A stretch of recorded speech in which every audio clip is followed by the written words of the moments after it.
se utiliza para el control. Bien, ahora vamos a ver métodos para la toma de decisiones. Bien. Recordemos que los presupuestos pueden ser presupuestos tipo OPEX, o sea, de gastos operativos, o los presupuestos de largo plazo, son los presupuestos de inversiones, ¿no? Los presupuestos de capital, los CAPEX, los Capital Expenditures. Bueno, dejando de lado esas disquisiciones, vamos a ver algunas cuestiones ya vinculadas a las inversiones y cómo las evaluamos. Bien. Ya vamos a empezar a mezclar conceptos, más que mezclarlos, los vamos a empezar a fusionar, a utilizarlos en conjunto. Bueno, esta unidad tiene por objetivo que ustedes desarrollen alguna habilidad elemental en el uso de algunas herramientas decisionales, o mejor dicho, técnicas o métodos decisionales. Y después que conozcan, y vamos a charlar de esto, aunque no lo vamos a hacer ahora, digamos de manera formal, pero sí lo vamos a introducir, la existencia del conflicto y los elementos de las técnicas para resolver conflictos. Recordemos que ¿por qué tenemos que estudiar administración de organizaciones? Bueno, porque el hombre siempre trabajó en conjunto con otros para lograr fines que en forma individual no iba a poder lograr, o bien porque en forma colectiva le era más fácil trabajar en conjunto. Y ahí aparece el problema de que una sola persona no puede planificarlo o no puede controlar todo, el famoso tema del tramo de control. Entonces, aparece la necesidad de una función diferente, pero que es común a cualquier grupo humano organizado que tiene un objetivo, etcétera, que es la de administrar, que tiene que ver con este sistema nervioso central que coordina las demás actividades, por decirlo de una manera más sencilla.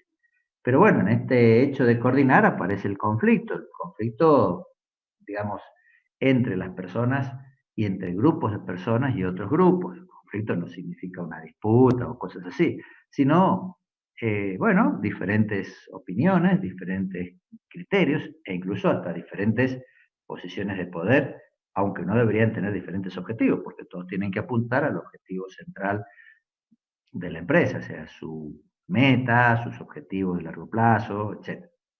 Lo que decíamos, el encadenamiento y la pirámide de objetivos. Bien, por allí habíamos puesto el ejemplo de un departamento de estadística dentro de una pequeña empresa que se creaba y se agrandaba y al final terminaba siendo informe de estadística que no le servía a nadie, digamos, o eran muy difíciles de entender. Entonces ahí hay un objetivo que no se alinea con el objetivo, digamos, máximo o principal.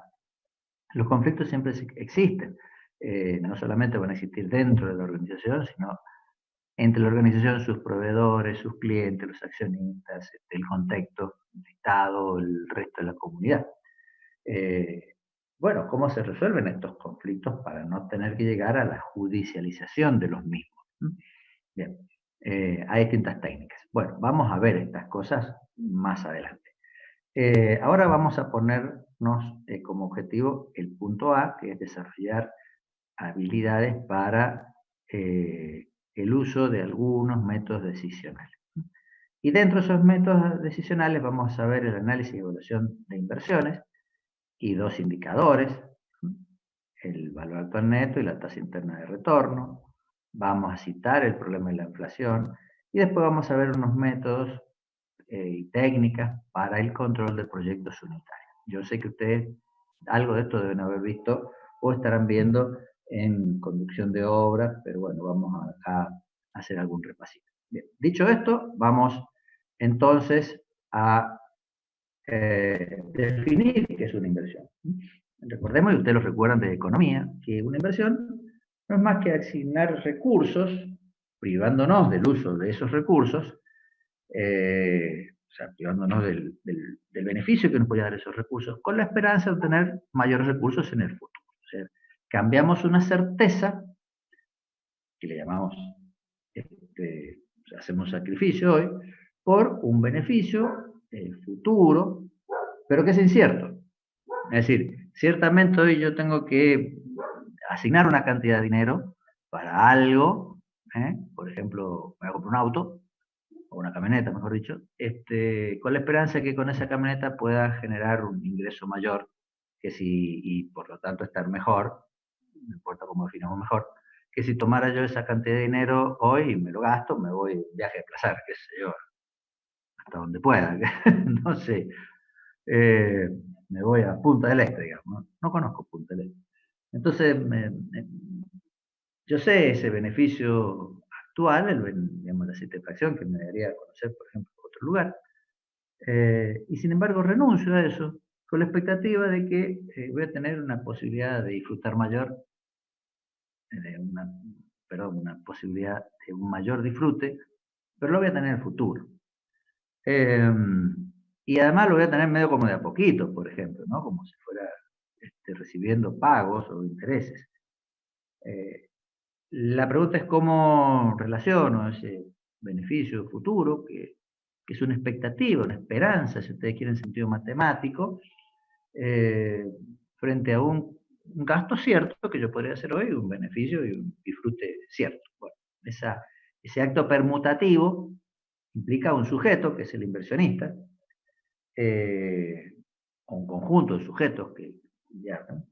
Hay un objeto en el cual se invierte, es un recurso, puede ser, digamos, dinero, terreno, máquina, o sea, yo invierto en algo, eh, puede ser un instrumento financiero también.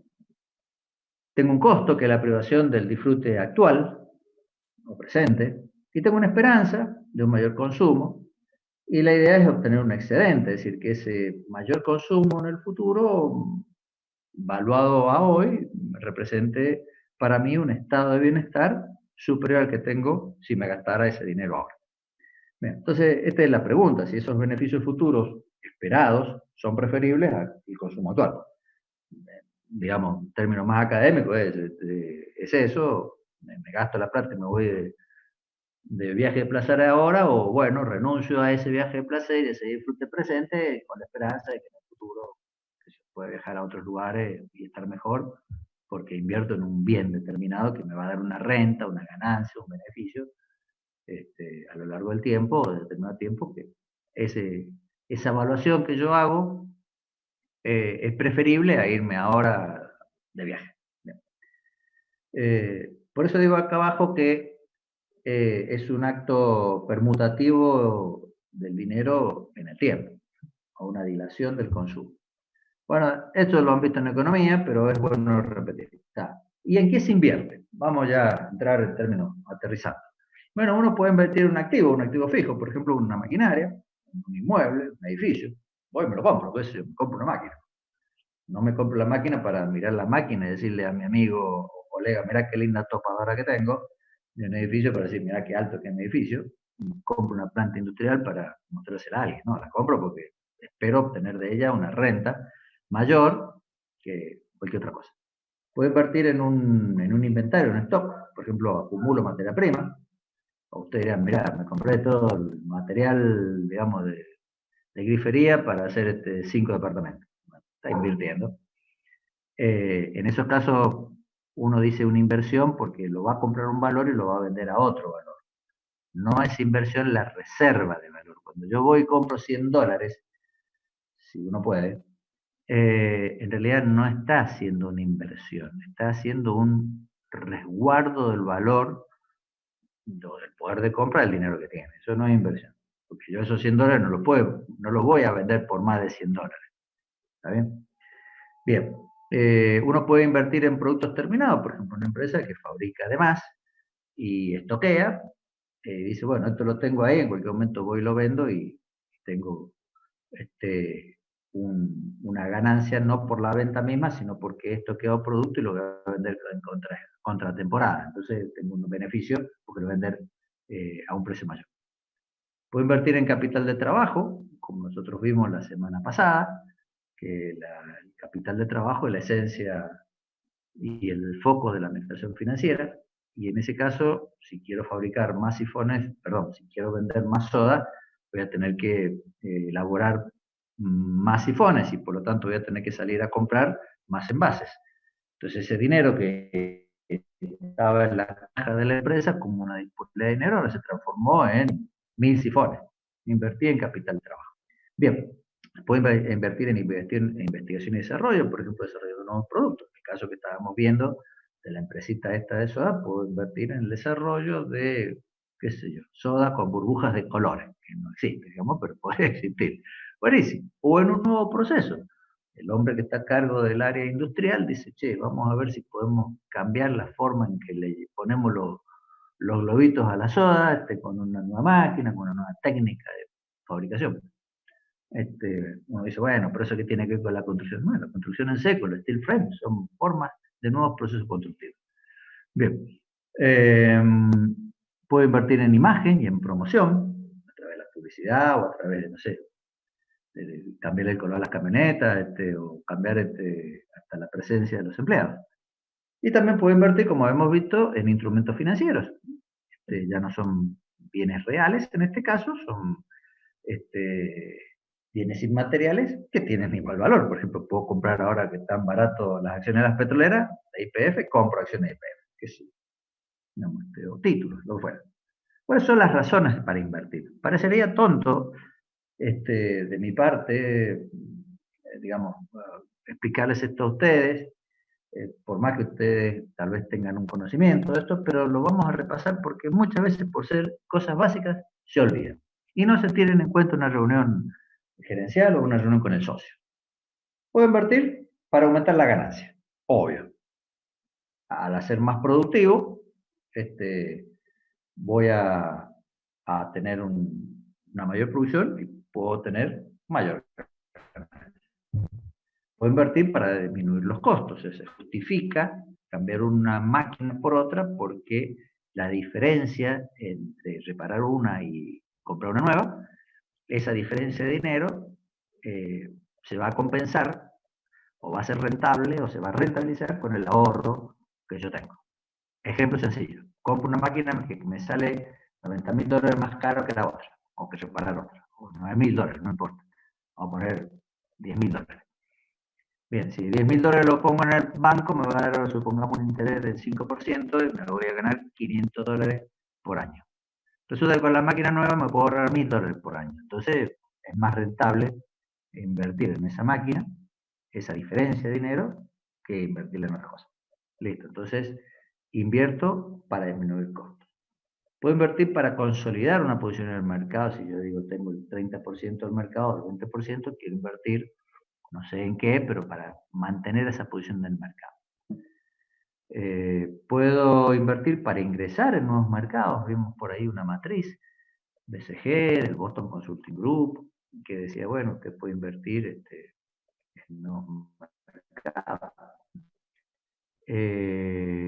Un mercado que no es en el que opera la empresa y, bueno, decide invertir en una constructora que por ahí dice, bueno, vamos a invertir en el mercado de los combustibles. ¿Y qué vamos a decir? Bueno, me voy a comprar media estación de servicio. Puedo invertir para desplazar a otros competidores. Puedo invertir porque existe una demanda insatisfecha. Si mañana se pusieran de moda los choripanes con rellenos de dulce de leche, bueno, yo puedo invertir porque hay pocos que hacen eso y hay muchos que lo demandan. Mucha gente hoy invirtió en la fabricación de los dispositivos mecánicos para asistencia respiratoria.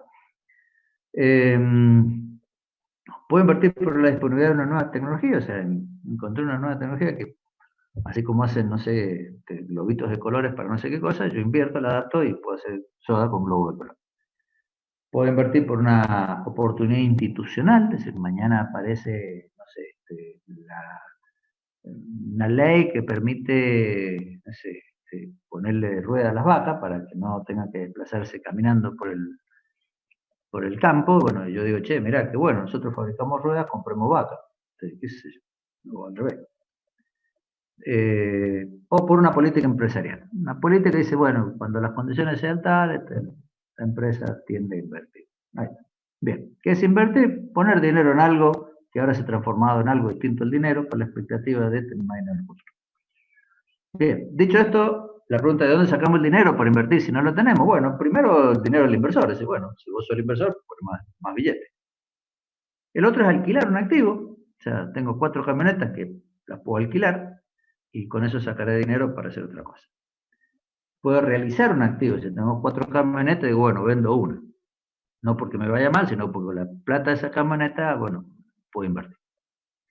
Puedo retener utilidades y los administradores pueden decirle a los accionistas, señores, este año vamos a retener un 20% de las utilidades para invertir. O sea, no se la vamos a dar a ustedes, vamos a invertir en la empresa.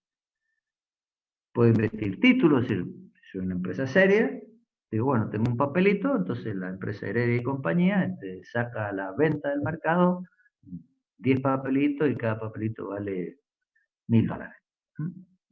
Entonces, digo, bueno, por este papelito les voy a pagar a todos a fin de año 5% de interés, o 10. Si soy creíble, la gente me va a prestar esa plata, y si no soy creíble, no me lo va a prestar. O por aporte a los socios, se les pide dinero a los socios. Esas son las fuentes internas.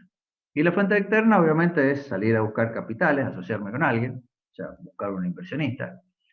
Pedirle a los proveedores que me den un crédito, es decir, que me vendan el cemento, el hierro y que se lo voy a pagar el año que viene. Pedirle a los compradores que me adelanten dinero, decirle, sí, yo te voy a hacer la casa, pero dame la plata ahora, voy a tener la casa el año que viene. Pedirle un crédito a los bancos comerciales, un crédito internacional, si es una empresa grande puede hacer un crédito internacional, un financiamiento del Estado, cuando hay. Alquilar un equipo con opción a compra, que es el leasing. Bueno, le puedo pedir a mis amigos, a algún tío, o un préstamo informal, alguien que me presta plata y que, bueno, ya sabemos que después cuando me venga a cobrar, bueno, más vale que le pague. Bueno, ¿cuáles son las características de la fuente de financiamiento? Bueno, obviamente, las características de todo préstamo que nos permite compararlo con otro es, bueno, cuál es el monto máximo o el mínimo que yo puedo solicitar en préstamo y en qué moneda me lo dan. En pesos, en yuanes, en rublos, no sé, en euros, dólares. ¿Cuál es el costo que tiene? Es decir, el interés y los gastos administrativos y las comisiones y los seguros. Esta es la letra chica de todo préstamo. Entonces, bueno, te voy a dar 10.000 pesos, o $10.000. Muy bien, ¿qué interés? 10%. O sea que yo a fin de año te tengo que pagar 1.000 pesos. Sí, pero en realidad me tenés que pagar gasto administrativo. Qué bien. Y las comisiones, y los seguros, y un montón de cosas. Bueno, pero te lo descuento de lo que te voy a prestar. Entonces, ¿cuánto me terminas prestando? Te voy a prestar 8.000. Y lo otro, son gastos. Bueno, pero entonces no me prestás 10.000. Y me cobras el interés por los 10.000. Y sí, es así. Bueno, esa es la letra chica. Bien.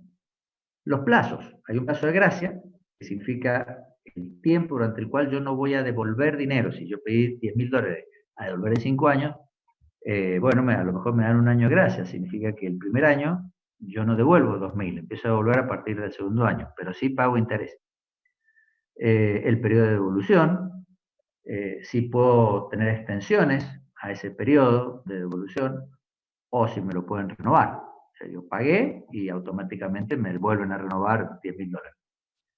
¿Cuáles son las formas de amortización? Es decir, de qué manera yo pacto la devolución de ese capital. En partes iguales, primero voy pagando más cuota y menos interés, o las cuotas son iguales, etc. ¿Cuáles son los requisitos que me piden? Garantías, avales, qué sé yo. Un régimen ilegal, o sea, cuáles son las penalizaciones, y si no pago, ¿a qué fuero voy? O sea, al juzgado federal o al juzgado de acá de Mendoza, etc. Y después las tramitaciones, que esto es lo que uno dice, che, vamos a pedir un préstamo al banco y estás 3 meses dando vueltas porque te falta toda la documentación que te piden, no tenés las certificaciones del escribano, tenés que pagar aranceles, visados, gastos. O sea, el plazo de acuerdo del crédito, vos te querés comprar el televisor para el mundial de ¿dónde es? ¿En Dubái? ¿Dónde el próximo mundial de fútbol? No me acuerdo. Bueno, en los Emiratos Árabes, qué sé yo. Y claro, vas una semana antes y te dicen, no, tenés que venir 3 meses antes porque es lo que tarda el crédito. Así que, esas cosas hay que tenerlas en cuenta. Parece mentira, pero esto es así, muchachos. A veces uno quiere pedir un préstamo a una empresa y están 3 meses dando vueltas. Hay que tener cuidado con las dificultades desde el punto de vista de quien tiene un proyecto, para obtener ese préstamo, no siempre se obtiene un financiamiento y no siempre se obtiene en las condiciones que uno desearía. ¿Cuáles son las condiciones ideales? Me prestan plata, no lo devuelvo nunca. Bueno, no existe eso. ¿Cuáles son las ventajas y la ventaja de cada fuente de financiamiento? Yo no tengo una sola fuente de financiamiento, puedo tener varias. Y los riesgos de cada alternativa, es decir, los riesgos míos de no poder cumplir y por lo tanto que me ejecuten. Bien. Entonces, cuando tengo que comparar fuentes de financiamiento, tengo que ver el cuadrito para ver cuáles me convienen. Bien. Parece que se termina en 10 minutos, pero después seguimos, ¿verdad?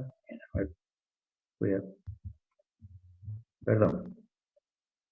Disculpen, no sé si se desenganchó esto. ¿Ustedes están viendo pantalla completa o están viendo ahí el PowerPoint? Estamos viendo Ahí el está. PowerPoint, profe. Ahí está. Ahí está. Bien. El costo del capital propio. ¿Qué es el costo del capital propio? Eso, ¿cuánto me cuesta a mí usar mi dinero? ¿Y cómo lo mido? Y bueno, por lo que dejo de hacer. Supongamos que yo tengo $10.000 y tengo un negocito, que es una verdulería, que me produce el 10%. Bien, y quiero invertirlo en mi empresa constructora porque me acabo de recibir de ingeniero en construcción. Entonces voy con ese $10.000 me voy a comprar una camionetita. Y digo, bueno, a ver, la camionetita, ¿me da el 10% igual que la verdulería o me va más? Porque si no, bueno, pido un préstamo. ¿Cuánto es el préstamo? Y un 11%, no me conviene. Es más barato usarme dinero. Bien, el costo del capital propio es eso. Yo tengo que comprar todo lo que yo quiera hacer con el costo de usar mi dinero si lo tengo.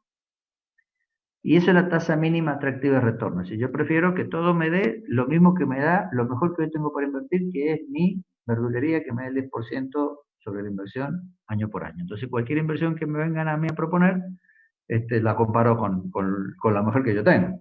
Capaz que otro tiene otras mejores alternativas, pero yo es eso. Bien, vamos a suponer que todas las alternativas tienen el mismo riesgo. No es cierto que todas las alternativas tienen el mismo riesgo, obviamente que no, y es difícil medir el riesgo. Por eso ustedes tienen ahí en el apuntecito el video de la Universidad de Córdoba que habla también del Capital Assessment, que es esto, es cómo evalúo el costo de usar mi capital.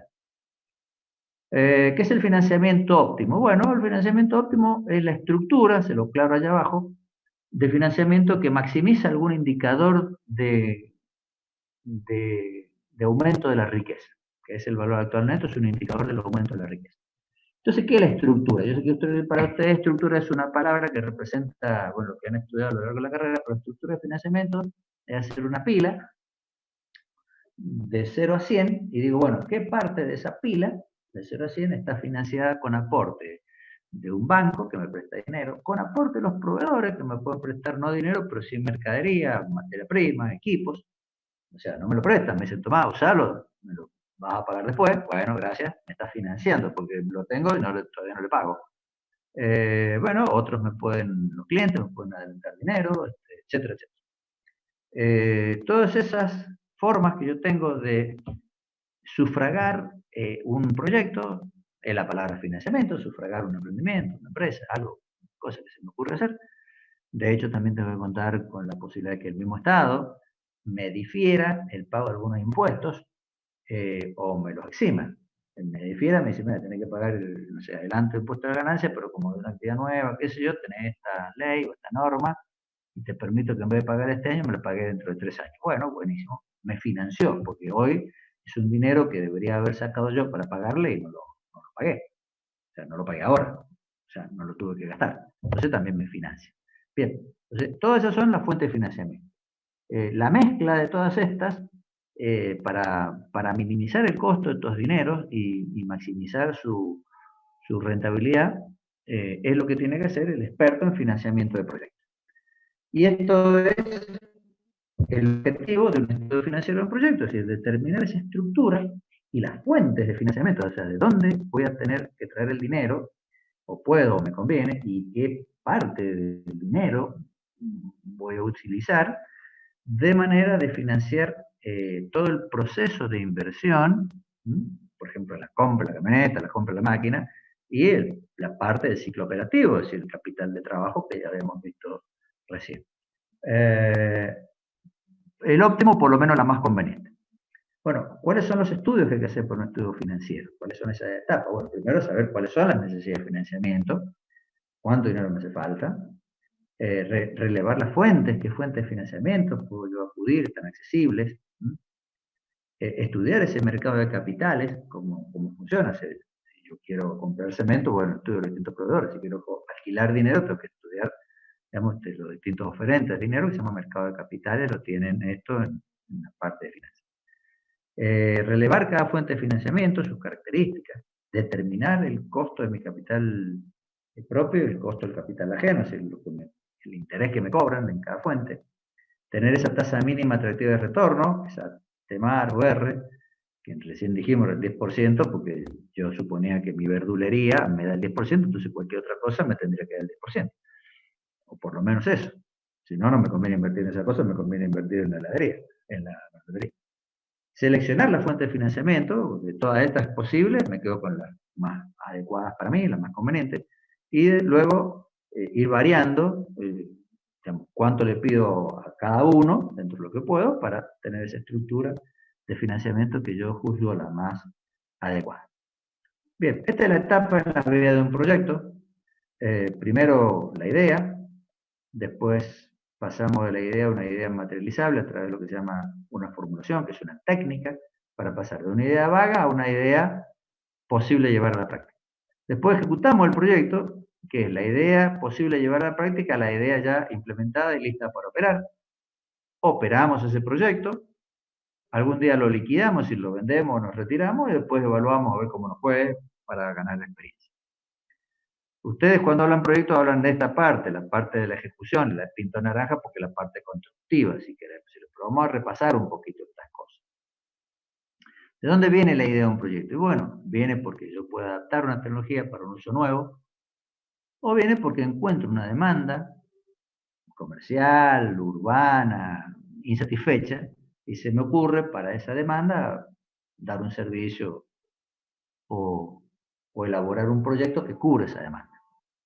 Tengo una idea vaga que a través del método de formulación y proyecto la llevo a una posibilidad concreta de llevarla a cabo.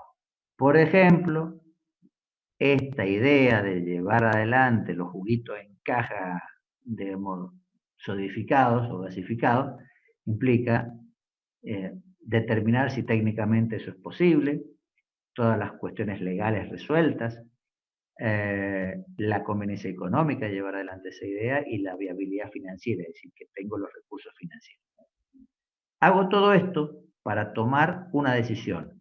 El objetivo de esto es tomar una decisión. Si acepto ese proyecto de elaborar estos juguitos para satisfacer esta demanda que hemos encontrado, o no lo acepto. Y si no lo acepto, me quedan tres alternativas. O reformulo o reestudio esa idea, porque a lo mejor no era jugo en cajita lo que quería la gente, sino soda finamente gasificada, no sé, en botella, u otra cosa. Lo pospongo, hoy todos los proyectos están pospuestos por esta cuestión de la cuarentena, o lo rechazo porque efectivamente no demuestra ser conveniente o demuestra ser muy riesgoso. Bien, ¿por qué yo hago estos estudios que vamos a ver enseguida? ¿Qué son? Y bueno, porque voy a invertir un capital y quiero saber disminuir la incertidumbre con respecto a que me vaya mal. ¿Qué significa que me vaya mal? Y que ese dinero puesto en bienes, en máquinas y en qué sé yo, no me genere una ganancia y pierda dinero y pierda patrimonio. Para eso hago ese estudio. Si yo me voy a poner un kiosquito para vender, qué sé yo, lo que vende un kiosquito, y digo, bueno, ¿cuánto tengo que invertir en el kiosquito? 500.000 pesos. ¿Y si te va mal? Y si te va mal, qué sé yo, perderás 50.000 pesos, lo sumo. Bueno, entonces llamo a una consultora para que me haga el estudio, a ver si me va a ir bien, me va a ir mal. Y el de la consultora me cobra 70.000 mangos. Y bueno, no, me cobra más caro que lo máximo que yo perdería en el peor de los casos. Entonces no contrato ningún estudio de consultoría. Hago el proyecto, me lanzo con el kiosquito, bueno, si me va mal, ya sé que puedo 50 lucas. Bueno, ahora, pago a la constructora, pago el estudio de consultoría, que me cobran, por ejemplo, 40.000 pesos, y resulta que no me va mal, me va bien. Entonces digo, ¿para qué pagué 40.000 pesos? Bueno, pero yo pagué 40.000 pesos para no perder 50.000, porque podría haber perdido 50.000, entonces gané 10.000. Para eso hago el estudio de formulación del proyecto, para pasar de una idea general a una idea materializable, que ha pasado estos 4 filtros, por lo tanto su probabilidad de éxito, digamos, es más alta. Se ha Profe, disminuido la incertidumbre, he acotado el riesgo de que me vaya mal. O bien, he determinado que el proyecto no es conveniente bajo ningún supuesto razonable, por lo tanto, no hago la inversión. Entonces, yo gasté 40.000, 50.000, 100.000 pesos o dólares o lo que fuera para hacer un proyecto, un estudio, mejor dicho, que demostró la inconveniencia económica de invertir 2 millones de dólares. Entonces, decíamos que la técnica, o sea, la formulación y evaluación del proyecto es un método, en todo caso, cuyo objetivo es tomar una idea general, llamada idea de proyecto, y transformarla en una idea materializable. Es lo que nosotros a veces le llamamos en ingeniería el anteproyecto. Tiene una sola función, digamos, es la toma de decisión respecto de la conveniencia de llevarlo a la práctica o no. Una vez que se ha tomado la decisión de llevar adelante ese proyecto, ahí sí se encaran los estudios de ingeniería de detalle y demás, que hasta ese momento no hubiese sido necesario hacerlos, eh, puesto que para qué vamos a hacer un estudio en detalle tan exhaustivo si ya hemos determinado la no conveniencia de un proyecto. El primer filtro que tiene que pasar un proyecto comercial, ¿sí? Un proyecto donde se fabrica algo para vender, es que el precio de lo que yo voy a vender sea mayor que el costo. Entonces ya tengo una ganancia. Y a ese nivel de super factibilidad o pre-estudio, el precio tendría que ser suficientemente más grande que el costo, 30, 40, 50% más, porque el costo es simplemente un costo estimativo de producción. Siempre me gusta hacer el ejemplo de la tortita raspada, que ya habíamos hecho hace unas clases atrás, tal vez. Cuando digo, bueno, me voy a poner una panadería para vender tortitas raspadas. ¿Y qué precio tiene la docena de tortitas raspadas acá en el mercado cercano? Porque si yo salgo con un precio muy alto, no se van a ir a otro a comprar. Bueno, 150 pesos la docena, bien. ¿Y cuánto cuesta hacer una docena de tortitas raspadas? Y no sé por qué nunca hice ninguna. Bueno, a ver, vayamos a un maestro panadero, veamos en internet, qué sé yo, la receta, que aquí, que allá, bueno, gramos de harina, sal, levadura, horno, electricidad, así rápidamente, estimativamente puedo decir, bueno, mira, la docena de raspadas te va a costar 70 pesos. Ah, bueno, quiere decir que casi tengo un margen del doble. Sí, claro, bueno, una vez que le sumé todos los costos en detalle, impuestos y qué sé yo, ese margen se va a achicar y bueno, llegaré a un margen menor. Buenísimo. Ahí está. Entonces ya sé que el proyecto por lo menos va a generar utilidades. Ahora, ¿es rentable? A ver, para que sea rentable yo tendría que decir, bueno, ¿y cuántas tortitas puedo vender? Y puedo vender tantas docenas por semana, por día, por mes, por año. Multiplicado por la utilidad que me deja tantas tortitas. Y bueno, puedo llegar a tener una rentabilidad, una utilidad, perdón, anual de 200.000 pesos. Ah, qué bien. Libres de impuestos, ¿no? Quiere decir que si la panadería me costara 2 millones su inversión, esos 2 millones me generarían una utilidad neta de 200.000. Ujú, claro. Ah, entonces mi capital está trabajando el 10%. Sí, correcto. Ah, bueno. Para mí me es atractivo, para mí me es rentable. A lo mejor para otro no, porque tiene otras oportunidades. Otro dirá, mira, yo 100 lucas lo pongo en un lubricentro, me da el doble ganancia. Bueno, él tiene esa posibilidad porque conoce, yo no. Entonces, la rentabilidad siempre es algo, el atractivo de una rentabilidad es algo subjetivo. El 10% para uno puede ser atractivo, para otro no, porque depende del sujeto inversionista. Pero la ganancia, la utilidad, es algo objetivo. Entre los ingresos y los egresos, la diferencia fueron 200.000 pesos. Punto. Eso es lo que da el negocio. Si a vos te cierra con la inversión de 2 millones, no te cierra, ya es un tema del sujeto inversionista. Bien, así esta aclaración, porque cuando uno empieza a hacer los estudios que requiere la formulación y evaluación de un proyecto, se puede ir por la rama en estudios técnicos innecesarios y hay que ser muy práctico. Si el precio de esto no es suficientemente mayor al costo, no sigamos estudiando nada porque no va a ser nunca atractivo. Si ustedes se quieran poner a vender hormigoneras, calefones solares o lo que fuera, no es atractivo. Bueno, listo. Entonces, toda esta etapa de formulación y evaluación del proyecto consiste en un estudio de antecedentes, circunstancias y exploración del futuro para distintos escenarios en el cual esta actividad se va a desenvolver.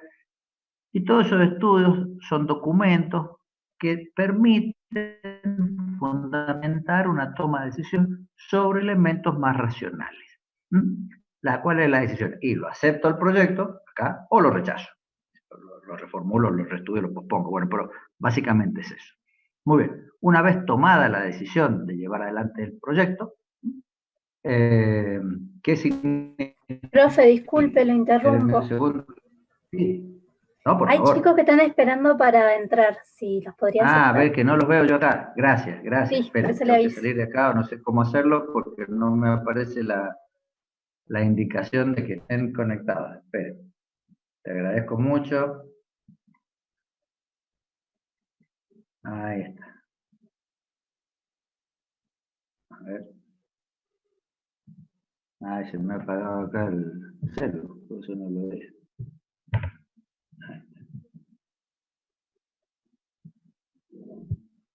Ahí estamos. Bueno. Pido disculpas entonces, no lo estaba viendo. Ahora sí.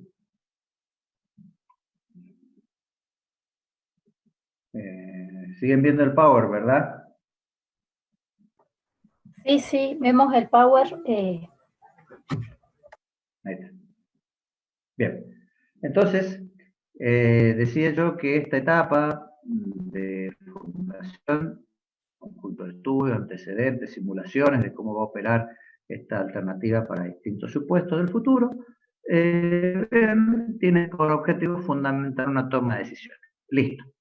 Una vez que hemos tomado la decisión, por ejemplo, ampliar la sodería o de poner el hotel o de lo que fuera, viene la implementación de ese proyecto. Esa implementación puede requerir, por ejemplo, remodelar toda la planta industrial, instalar una nueva máquina, o ponernos a fabricar para fabricar los juguitos estos, o para lo que fuera.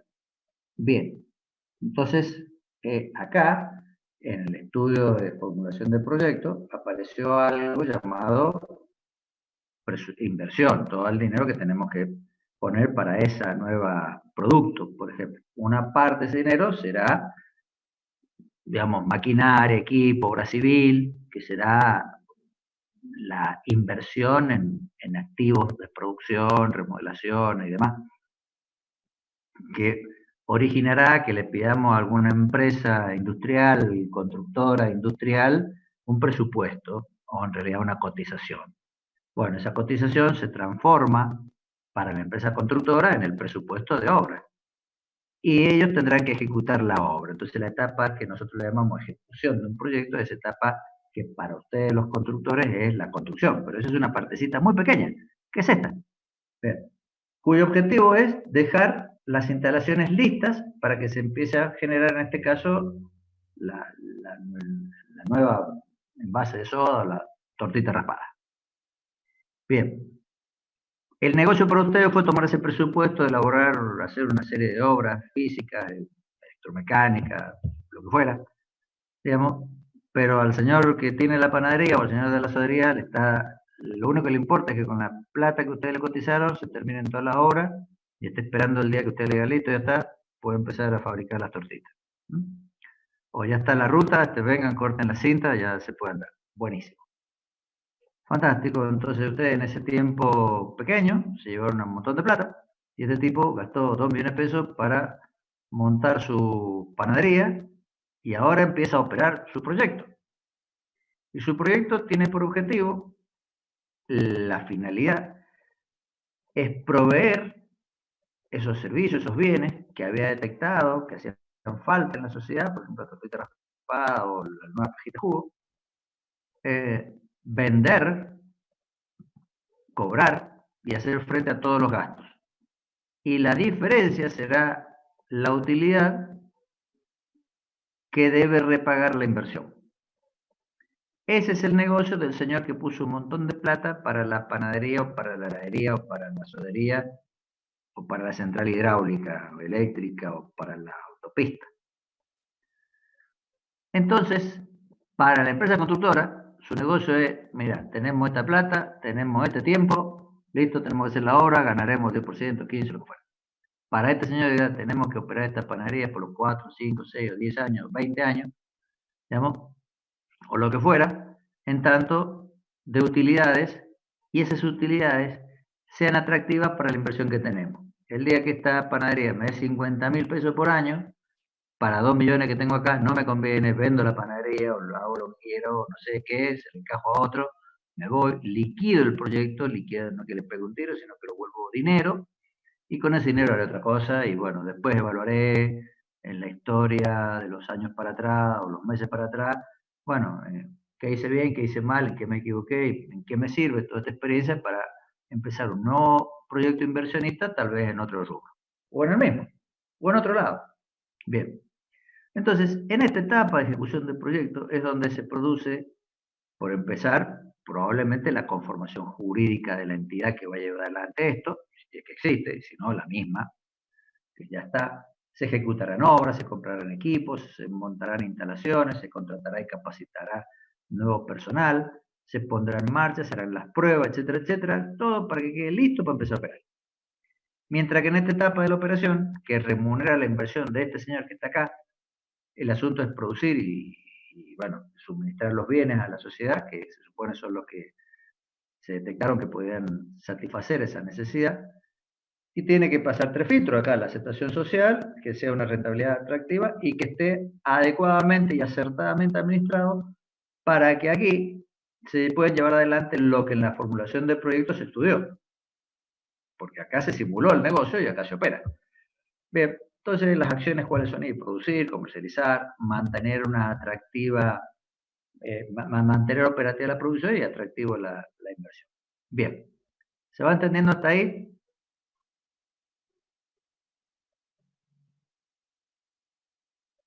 Sí, sí, se entiende bien, profe. Bien, me alegro. Bueno, entonces esperen que acá me molesta la barra esta que no sé cómo sacarla. Bueno, vamos a la próxima diapositiva, que acá porque no avanza esto. Profe, a la izquierda de la función compartir pantalla hay una flechita y la sube para arriba o para abajo de la pantalla. Es que no estoy sin los lentes acá, así que no veo. No, pero acá me volvió al. A ver. Gracias, pero. A ver. Para un cachito que acá me dice nueva función de compartir pantalla, pero no me. No. De compartir pantalla no. Del cuadro que le está tapando la indicación. La flechita está, ahí está, esa fue para arriba. Perfecto. Bien. Sí, el tema es que no me están dando el PowerPoint. Ahí está, bien. Bueno, ahí está. Esta es la etapa, la vía completa del proyecto, ya le puse la etapa 2 acá hay que hacer estudios, son gastos decisorios, acá lo dirige el director del equipo de proyecto, el objetivo es decidir o no la, digamos, conveniencia del proyecto y el control del presupuesto que tenemos para hacer todo estos estudios. En la etapa de ejecución, yo, contratante, digamos, sé que voy a tener que encargar a un tercero la construcción, el montaje, tendré que hacer asuntos legales si requiere formación de una nueva razón jurídica, un permiso, una marca, lo que fuera. Las inversiones son en los activos productivos, en el desarrollo de un nuevo producto, en el ajuste del sistema productivo. Tendré que buscar un gerente de proyecto, que una empresa constructora lo tiene. El objetivo de la empresa constructora y el mío, que se monte y se quede todo listo, las instalaciones, en fin, lo que corresponda, los bienes materiales de producción. Y va a ver que esto se controla con determinado tipo de técnicas que las vamos a ver enseguida. En la operación, de la venta y la producción, hay que controlar los ingresos y los costos de operación. Estos ingresos son los que se simularon en la etapa de formulación y los costos de operación también. Acá intervienen ya las gerencias típicas de una empresa ya organizada, la comercial, la de finanzas, como estamos viendo, recursos humanos, producción. El objetivo es operar todas estas instalaciones que tenemos y el negocio. No digo operar el negocio en completo, o sea, todo, no solamente la producción, sino la venta, la finanza, todo. Y el control es muy sencillo. Digamos, tengo un presupuesto de ventas y de costo de producción. ¿Qué es el presupuesto? Y lo que planificamos vender, que ya se había hecho el estudio acá, y cuánto nos va a costar producir lo que tenemos que producir. Listo. Entonces, de la venta vendrán los ingresos y de toda la producción más todos los otros gastos que tenemos en la empresa, los egresos. Ingreso menos egreso, beneficio, beneficio de inversión, rentabilidad. Bien. Esto es la parte de una liquidación. Tendremos que tener, así como teníamos el proyecto de armar la empresa, podemos tener el proyecto de liquidarla o de venderla. Esto no es menor porque hemos hecho empresas que hacen negocios vendiendo empresas. Digamos, y bueno, acá están los estudios que se hacen después, que nos servirán para ver cómo nos fue en un negocio particular y analizar, entrar en alguna otra actividad. Bien, vayamos a la parte esta, que a ustedes les interesa porque ustedes van a estar trabajando acá como ingenieros constructores. Esta empresa que vende tortita o el que fabrica energía eléctrica o el que fabrica soda o cemento va a estar años y años o un tiempo razonable, largo, mientras que ustedes estarán un tiempo corto en una obra que es para un cliente y después se termina esa obra y se queda sin laburo. Bueno, o sea, ese es el negocio de una empresa constructora. Pescarmona le pasa lo mismo, o sea, todas las grandes empresas constructoras, montajistas, industriales, no necesariamente construcción civil, constructoras en general, y trabajan así, están buscando alguna obra, algún negocio para meterse, bueno, cuando le sale algo, llaman a la gente. Cuando terminó ese proyecto, chao gente, se quedan siempre con el grupo de marketing, digamos, que son los 3 o 4 tipos que andan buscando por ahí, y alguno que otro de ingeniería, bueno, pero no mucho más. Todo el resto se contrata. ¿Cuál es el problema? Tenemos un comitente y tenemos un contratista. Miren qué fácil. El comitente va a realizar una inversión, el contratista ve un negocio. El comitente le va a dar dinero al contratista y el contratista le va a devolver obras, equipos y una instalación productiva o una infraestructura. Bien, ¿cuál es el problema central? El problema central, tanto para el comitente como para el contratista, es cómo administrar o gestionar la etapa de ejecución del proyecto. Esta etapa que nos lleva de la idea materializable a la idea materializada en condiciones de operar. Bien, ¿qué significa gerenciar un proyecto o administrarlo? Bueno, básicamente lo que ustedes saben hacer, planificar las obras, no solamente las obras, hay otras cosas que hay que planificar porque digamos, el tipo que está acá tiene que resolver problemas legales, en fin, marca, una serie de cosas, pero no importa. Vayámoslo al caso más constructivo. Quiero montar la panadería. Bueno, a ver, toda la planificación de obra, de la obra civil, montaje de máquina, no sé, el cartel, la vereda. La planificación financiera, es decir, cómo voy a ir disponiendo los recursos que tengo para sufragar los gastos que implica la obra. La organización para el proyecto, si yo tengo un equipo, tengo que resolver problemas comerciales, legales, contratos, ingeniería, fábrica, obras, proveedores, finanzas, algunas cosas se hacen en fábrica, otras cosas se hacen en obra. Bien, ¿quién dirige todo eso? ¿Quién hace el control del avance de los suministros, y el avance, la certificación, el cobro y el control financiero? Si no hace cosas que estemos haciendo obra, gastando plata, no estamos cobrando. Bien, todo esto en sí mismo tiene naturaleza distinta a la de operar un negocio donde todos los días se fabrica lo mismo. Bien, el comitente tendrá sus pliegos para licitar la obra, los requerimientos técnicos, las cuestiones económicas y financieras propias del comitente, el que carga la obra, cómo está organizado él para este proyecto, aunque él no va a ejecutar, pero sí va a controlar todo, qué tipo de controles puede disponer y qué auditorías internas va a hacer para todo este proceso. Porque siempre acá, entre este tipo, uno de estos y uno de estos, están trenzados, pueden haber algunos arreglos off the record, no éticos. Bueno, ¿cuál es el objetivo del comitente, de este señor? Tener el proyecto realizado dentro del presupuesto, el plazo y con las condiciones técnicas que él quería. O sea, quiero la panadería montada, listo, que funcione todo. O quiero la ruta, o quiero el puente, o quiero la central hidroeléctrica montada. Y minimizar los riesgos técnicos, financieros y legales. A ver, este flaco me va a hacer las cosas bien, me va a hacer cosas que me deje el paredón mal, se me filtre el agua y chao negocio, que me monte mal las máquinas y después me vuele la cocina de gas por algún lado, o que, no sé, no se me llenen bien los sifones.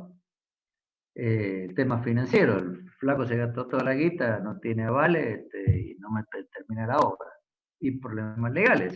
Se fue, me dejó las cosas a la mitad y pusimos un contrato que me garantiza con una finca y la finca no vale nada. Bueno. Eso del lado del comitente. Del lado del contratista, tiene que hacer el proyecto ejecutivo, es decir, todos los planos para llevar adelante la obra. Tiene que tener un presupuesto pactado con el cliente, obviamente, que en realidad es una cotización.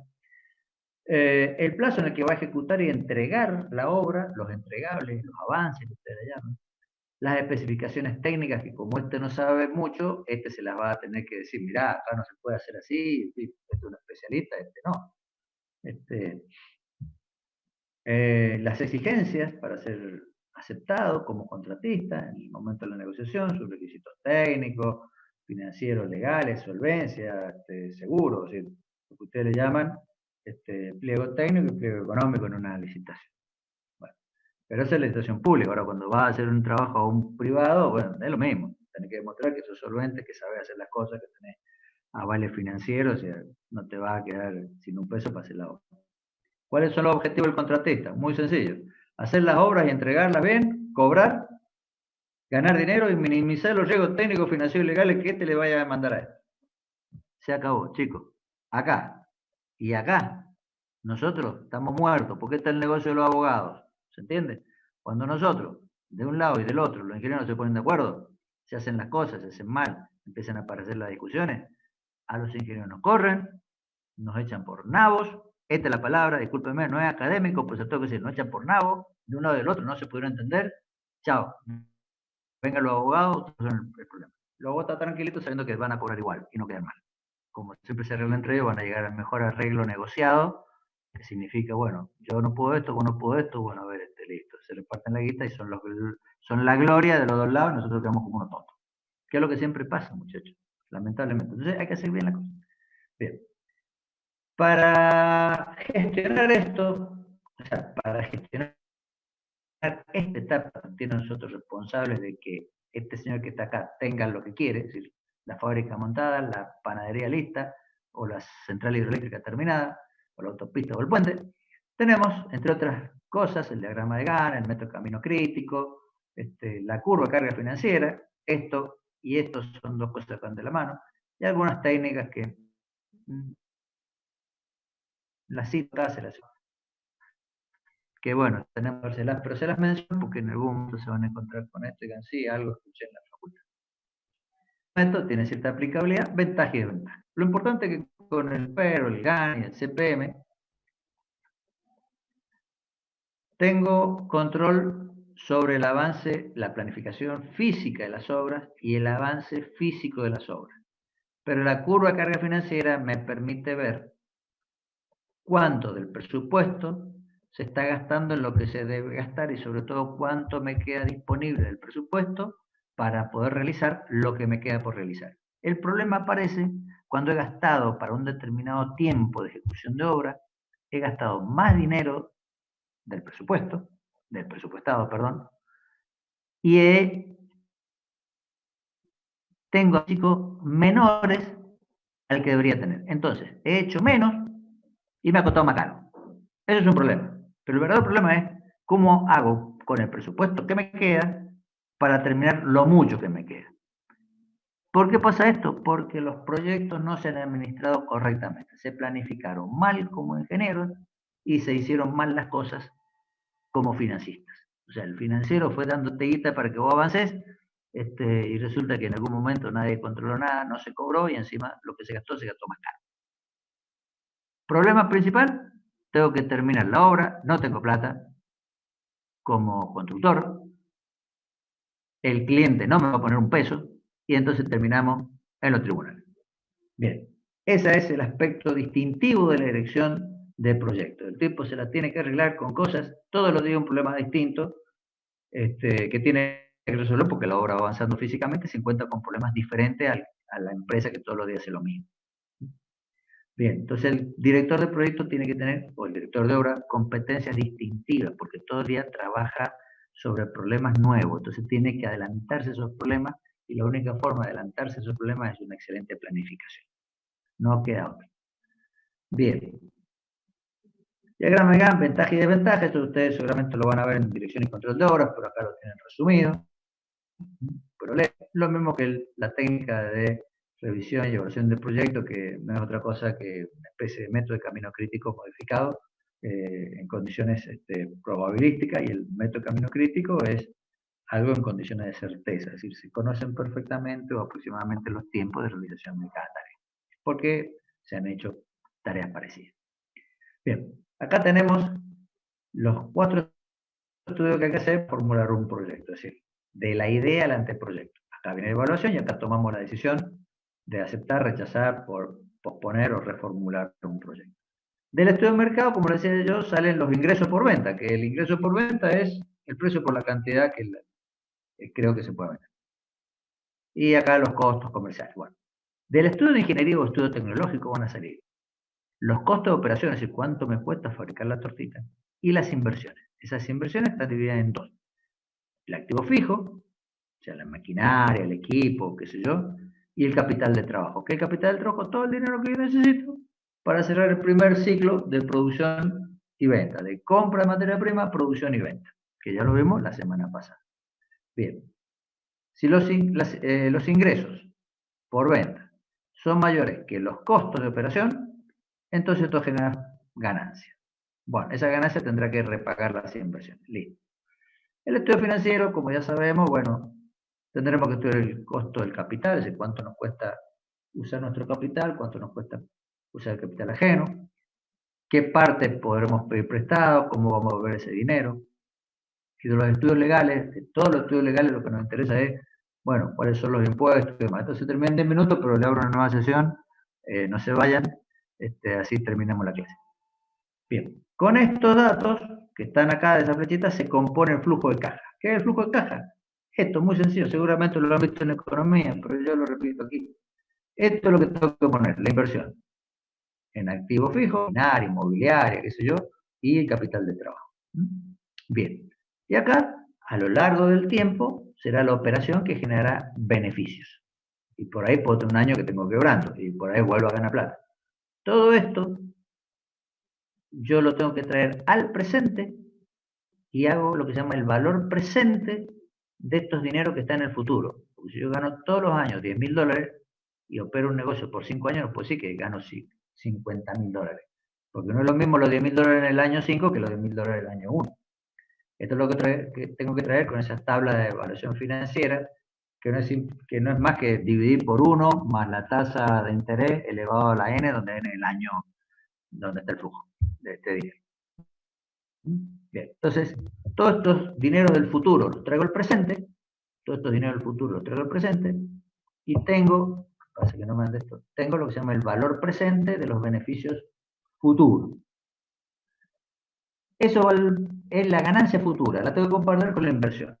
Si es mayor, la ganancia futura de la inversión me conviene. Si es menor, no me conviene.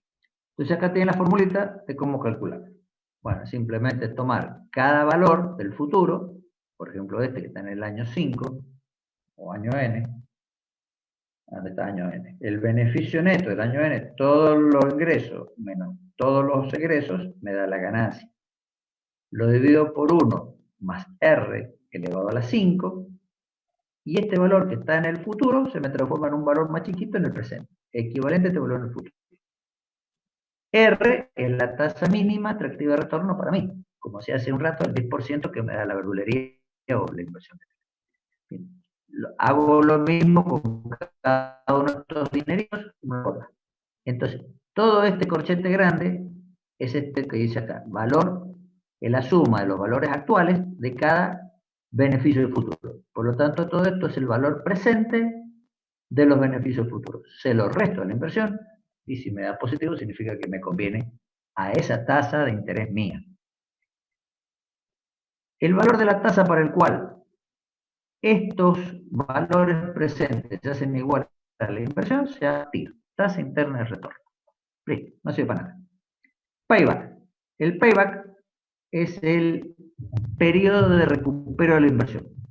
¿Cómo se calcula? Bueno, no sirve para nada, excepto para una medida del riesgo, porque yo digo, el ingreso, la utilidad anual, aproximada o media, la divido la inversión y me da una cantidad de años en la cual recupero la inversión. Bueno, eso no sirve para nada porque significaría comparar que el dinero en el futuro con este dinero que está más en el presente vale lo mismo. Bueno, es un indicador ridículo, no sirve técnicamente, no sirve para nada, pero es una estimación del riesgo. Si no hubiera inflación y las tasas de interés son bajas, entonces uno puede decir que, bueno, $1000 dentro de 5 años, lo mismo que $1000 ahora, gano $1000 por año, invertí $4000, en 4 años recupero la inversión. Es para sacar esa cuenta que no sirve para nada. Y después está la relación beneficio-costo, que es más o menos algo parecido.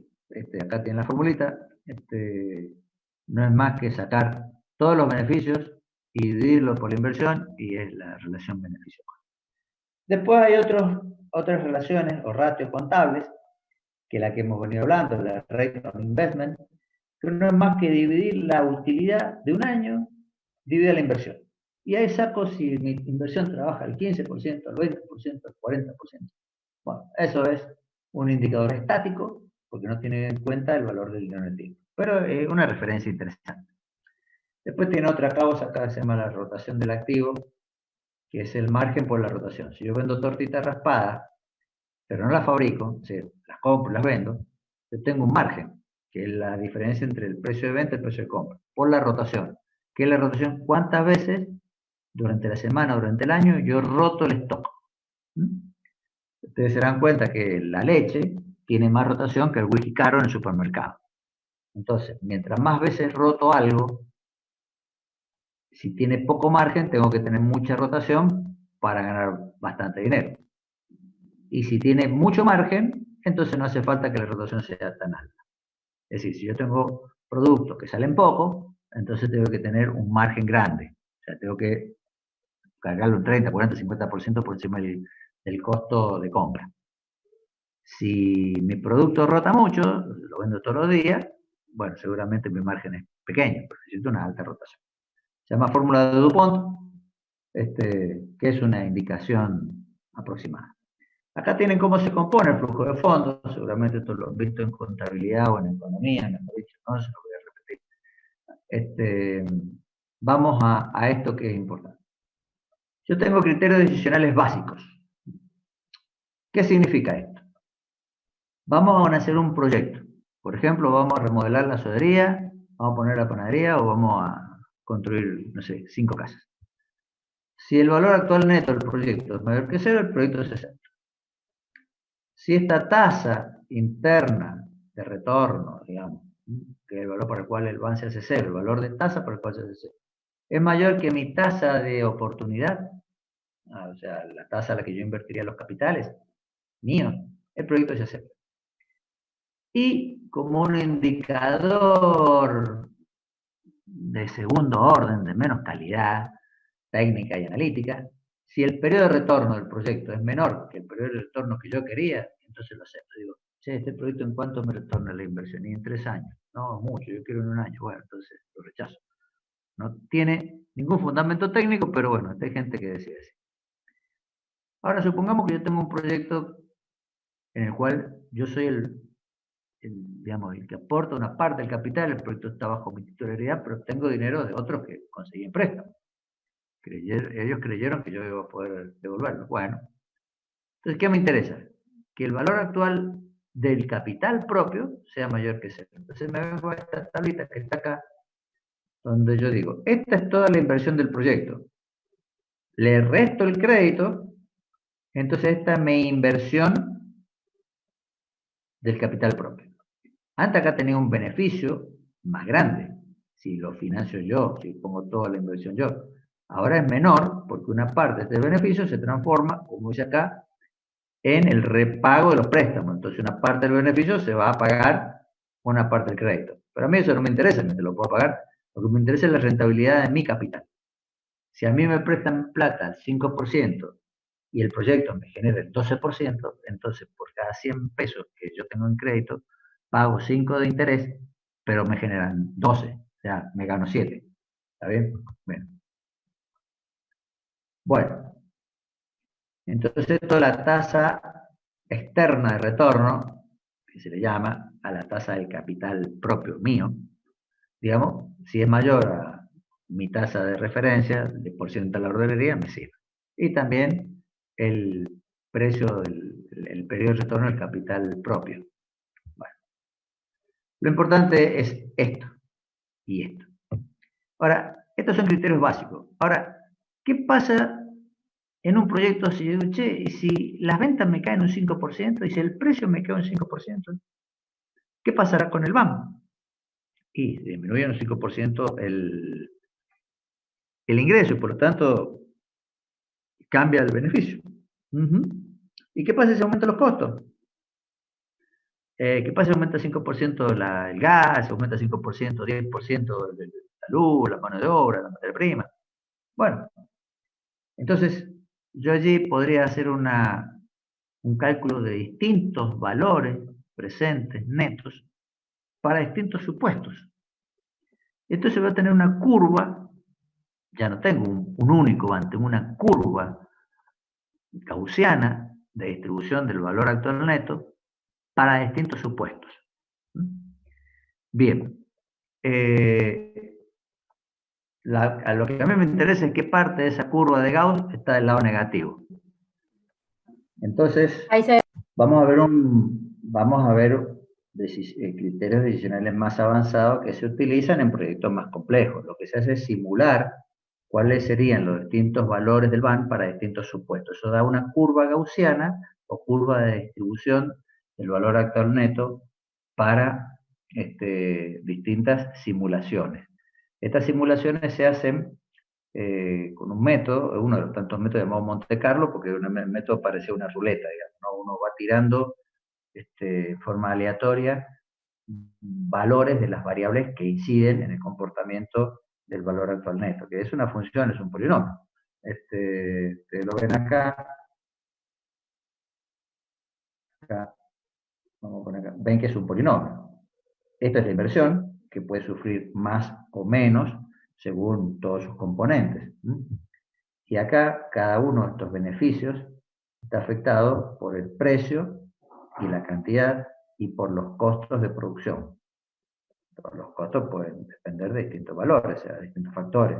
Energía eléctrica, mano de obra, impuestos, valores de las materias primas o de los insumos, condiciones de transporte, regímenes legales, tasa de inflación, es decir, una serie de valores que van a afectar a los beneficios y una serie de valores que pueden llegar a afectar a las inversiones, que yo no sé de acá a 3 o 4 años cuánto va a ser la composición de la inversión en términos de los precios relativos de las cosas que tienen que ver con la inversión. Bien, todo este valor, BAN, que es este polinomio, obviamente está muy influido por la variable R, que sería como, si ustedes ponen esto, sería 1 sobre 1 más R a la N, pongan todo esto igual a 1 igual a X. Entonces lo que va a quedar X cuadrado, X cubo, X a la N. Entonces, por supuesto que el BAM varía muchísimo con respecto de la tasa de retorno, y varía menos con respecto a otras porque tiene una dependencia lineal con las otras variables. Nosotros los ingenieros lo entendemos bien. Ahora, cuando empiezo a jugar con distintos valores de estas variables todas a la vez, puedo calcular, entre comillas, derivadas parciales y ver a cuál de las variables, con cuál de las variables varía más. Entonces yo podría construir una tabla que se llama análisis de sensibilidad. Y podría decir, si el precio del azúcar aumenta un 20%, el BAN se vuelve cero. Ah, qué bien. Y es o el BAN varía un 50%, se vuelve cero. Caramba. Si varía la sal, no pasa nada. Si varía, no sé, la energía eléctrica, no pasa. Si varía el gas, apenas varía un 10% el gas, el BAN varía muchísimo. Entonces hay que construir una tabla que se llama de sensibilidad. ¿A qué variables el BAN es más sensible? Entonces, esas son las variables que yo tengo que, en el futuro, cuidar. Profe, sí. Dentro del BAN, ¿tengo en cuenta los factores macroeconómicos, los micros también, ambos? No, vos tenés ahí, el BAN es los precios y los costos. Ahora, a ver, la pregunta es cómo la macroeconomía te puede influir sobre algún precio. Son todos precios de la economía. El tuyo, si vos vendés tortita a la espada, es un precio más. Ahora, para fabricar la tortita rapada, ¿qué van a necesitar? Gas, electricidad, mano de obra, harina, azúcar, canela. Si cambia el precio de la canela, bueno, a lo mejor no te influye tanto, pues si cambia el precio del gas natural, sí, sí, para vos es un insumo crítico. Y si cambia el precio de la harina, sí, porque es un insumo crítico. La pregunta es, ¿cuánto va a cambiar el precio de la harina? ¿Y de qué va a depender? Y va a depender de condiciones macroeconómicas, por supuesto. ¿Y cómo sé yo eso? Y no sé, pero podemos construir 5, 6, 7 escenarios. Y para cada uno de esos escenarios tendrás un valor de referencia del precio de la harina. Yo podría decir, bueno, el precio de la harina en términos de mercado exterior más o menos siempre vale lo mismo, tantos dólares el kilo, la tonelada.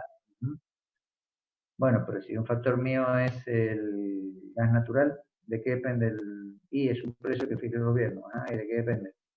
Y de varias variables. Supongamos que dependiera del valor del petróleo crudo. Y el petróleo crudo es altamente variable.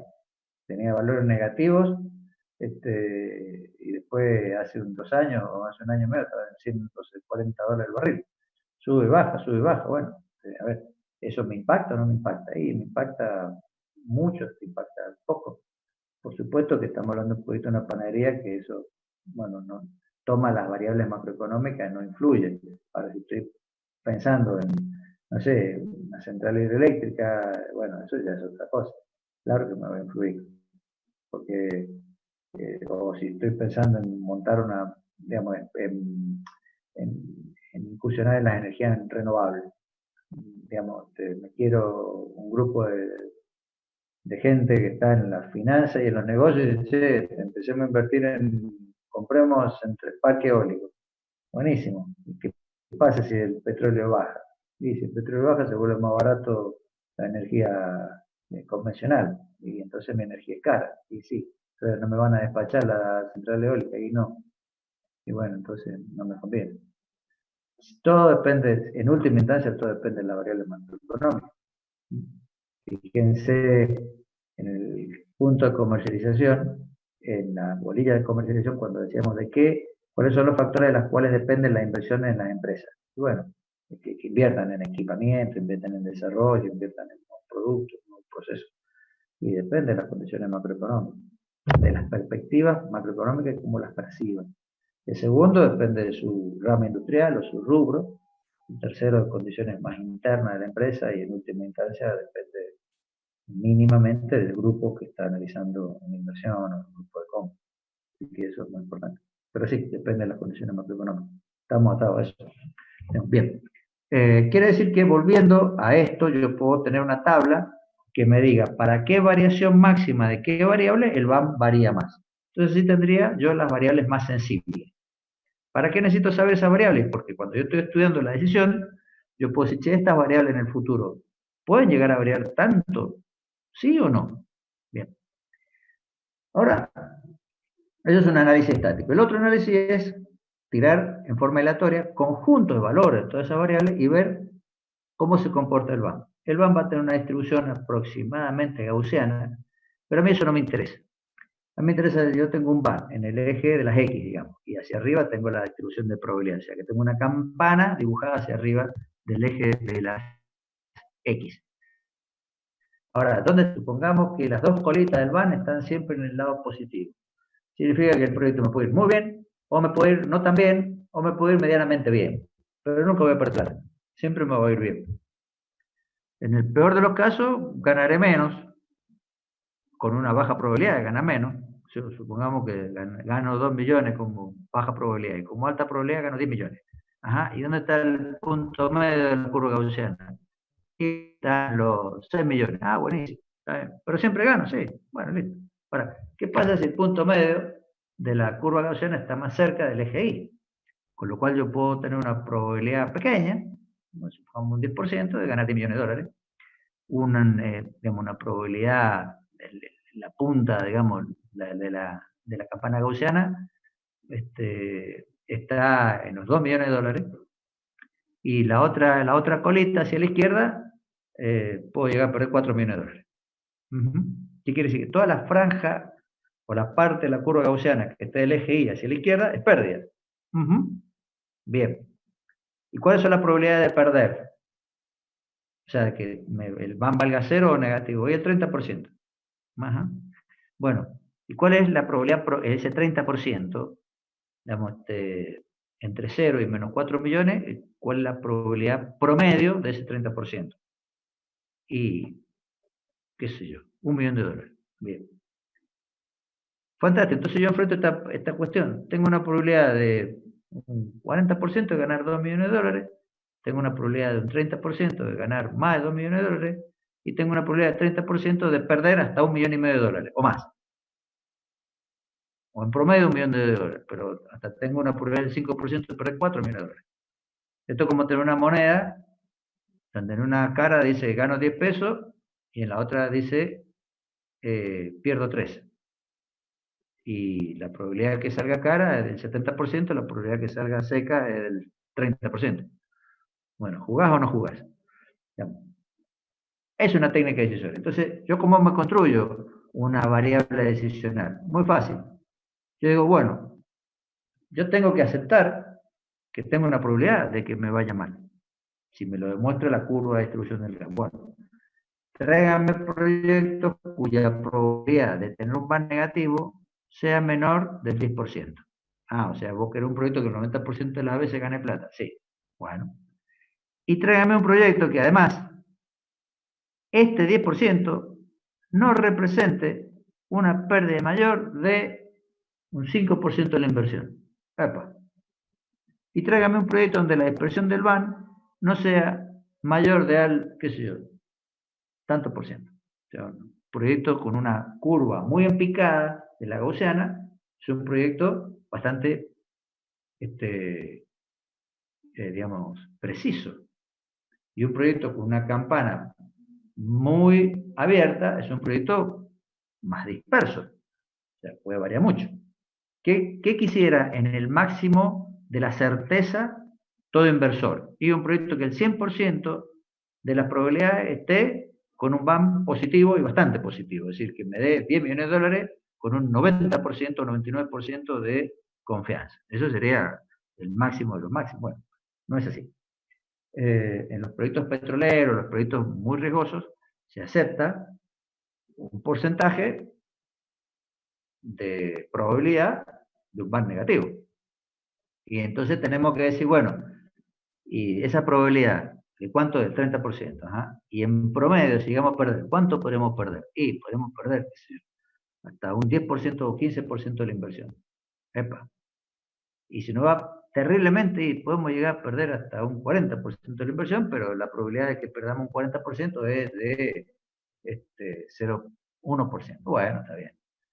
Fantástico.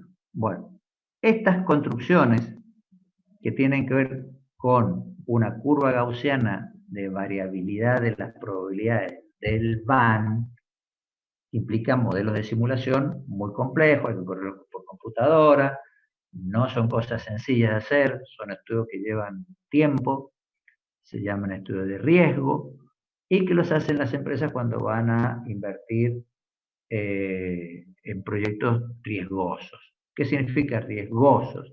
Y el riesgo es una medida de la incertidumbre. Supongamos que nosotros queremos irle a vender a los rusos choripanes, digamos, ¿no? Y bueno, entonces la Cámara Argentina de Comercio Exterior, junto con todos los que venden carne, quieren abordar y penetrar el mercado ruso con choripán, mate y vino tetra. Bueno, tenemos que hacer un estudio de todo lo que representa, por más que los rusos digan, sí, no hay problema, vengan, pueden hacer ese negocio. Bueno, pero este negocio implica 5, 6, 7 millones de dólares. Bueno, paguemos una consultora que no haga estos estudios. Seguramente la consultora va a incursionar en estudios más bien de tipo probabilístico, y yo se los voy a pedir para ver, bueno, me pueden traer una curva, yo la hago acá en mi casa, agarro el simulador y tiro cualquier curva, pero después no la voy a poder fundamentar, eso es fácil. Una tesis de maestría mía consistió en estas cosas, entonces, bueno, no quiere decir que sepa mucho, simplemente sé cómo se hace. Pero una cosa es en una industria, otra cosa en otro rubro. La técnica es la misma. Pero me quiero decir que esto se justifica cuando son proyectos donde se va a invertir mucho y donde el riesgo percibido por el inversor puede ser muy grande. Pero no puede pasar con la inversión inmobiliaria, esas cosas. Hay muchos tipos que encararon un proyecto inmobiliario y no siempre ganaron plata, muchas veces perdieron. Bien, ¿por qué esto es importante? Esto implica, básicamente, yo voy a poner plata y voy a sacar dinero a lo largo de los años. Por ejemplo, en este ejercicio, tan sencillo, digo, bueno, un proyecto requiere 50.000 pesos o 50.000 dólares de inversión y promete 20.000 dólares por los próximos 5 años. Pero puedo obtener un financiamiento del 60%, una tasa de interés del 12% y el 5%, perdón, el 5 años tengo que pagar. ¿Qué quiere decir? Que yo tengo que, voy a recibir 30.000 dólares a cambio de devolver 8.332 tasa fija, perdón, cuota fija, sistema francés de amortización, seguramente lo estudiaron en economía. Entonces, yo en vez de tener, yo inversionista, en vez de poner 50 lucas, tengo que poner solamente 20, porque 30 me lo presta el banco. Como el proyecto me va a dar 20.000 pesos de beneficio, le tengo que restar lo que tengo que devolver del crédito, con interés y todo, son 8.000, me quedan 11.000.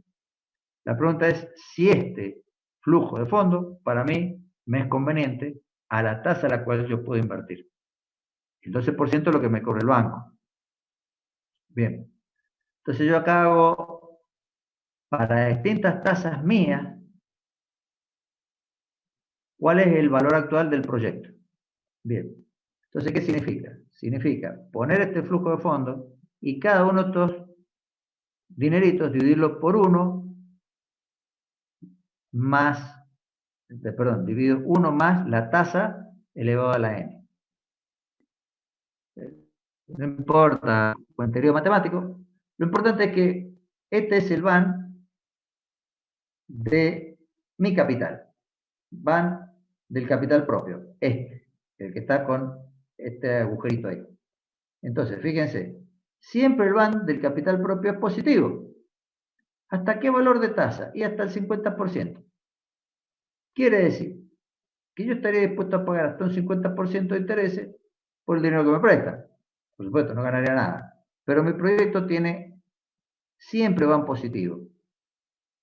Si yo obtuviera un negocio en donde pudiera poner la plata más del 50%, evidentemente invertir en este negocio me daría negativo, es decir, me conviene el otro negocio.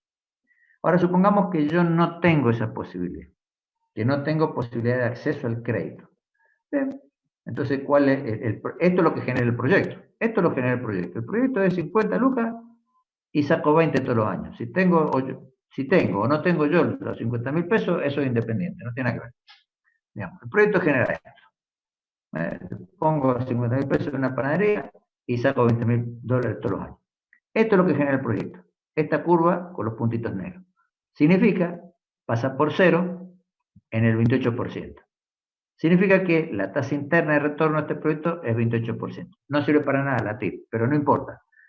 Lo que quiere decir que no tendría sentido tomar un préstamo con una tasa mayor del 28%. No tiene ningún sentido. ¿Por qué? Y porque el proyecto genera eso.